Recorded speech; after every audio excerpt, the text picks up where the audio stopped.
On est dimanche, comme chaque lundi. Décidément, en ce moment, on a toujours un petit peu de retard, mais c'est pas grave, quand on va faire le résumé de la semaine, il s'est passé deux, trois petits trucs, toujours intéressants, et il est temps de revenir un petit peu sur les principales informations de la semaine. Apple empêche le pistage, donc on a une mise à jour de l'iPhone. Alors ouais, j'hésitais à le mettre vraiment dans ce résumé parce que c'est pas parmi les nouvelles les plus importantes. Euh, mais au final, je trouve que c'est quand même assez intéressant. Ça va quand même changer la face, on va dire, du monde de l'informatique.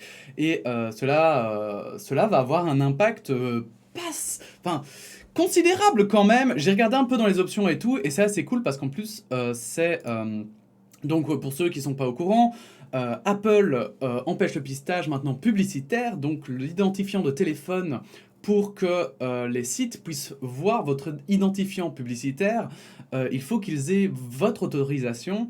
Et en fait, c'est ça qui est très cool, c'est que par défaut, il est considéré comme pas donné. Donc du coup, on est maintenant, entre guillemets, tous ceux qui ont un iPhone sont relativement protégés contre le pistage publicitaire et certaines informations que l'iPhone donnait et sans qu'on soit au courant d'ailleurs.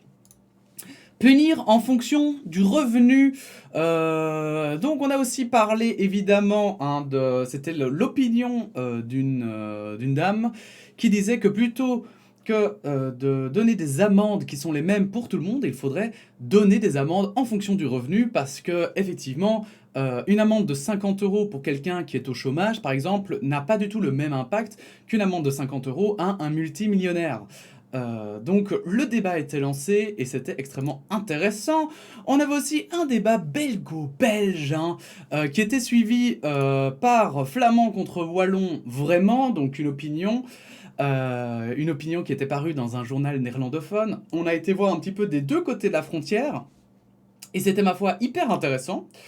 Même si c'est un peu dommage qu'on s'enguirlande pour des bêtises pareilles. Donc, pour rappel, c'était concernant le déconfinement, il y avait des politiciens flamands qui avaient proposé de d'abord déconfiner le nord du pays qui sont mieux vaccinés, avant le sud où les gens sont un peu plus réticents. Et ça a été très très très mal pris, autant par la population néerlandophone qui en a un petit peu rien à faire de ce communautarisme, comme on l'appelle, puisque ce sont différentes communautés qui sont en conflit, et, et finalement les gens au sud du pays, qui eux par contre évidemment trouvaient ça extrêmement injuste qu'on ne voit pas un seul pays, mais qu'on voit différentes régions. Si on commence comme ça, on n'en finit pas. Et pour terminer, on a parlé vite fait de la Boom 2. Alors je suis en train de chercher un article dessus, parce que effectivement... Le retour de l'incompréhension, comme d'habitude, c'est parti en cacahuète, hein. Je veux revenir dessus parce que il y a beaucoup de choses que j'ai dites dans la première vidéo qui se sont avérées finalement, qui se sont malheureusement passées. Et bon, bref, quoi, voilà, hein. La Boom 2, pour ceux qui ne savent pas du tout, qui n'ont rien suivi cette histoire de Boom, c'est en effet un événement qui était préparé pour un peu contrer le confinement, pour faire se retrouver les gens en confinement.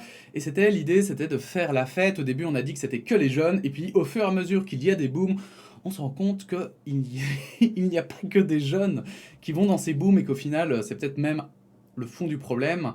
C'est que ce ne sont pas juste des fêtards, il y en a qui ont aussi une dimension politique derrière. Voilà pour le résumé de la semaine, on va passer tout de suite aux commentaires de la semaine, parce qu'aujourd'hui on a pas mal de nouvelles à traiter cet après-midi.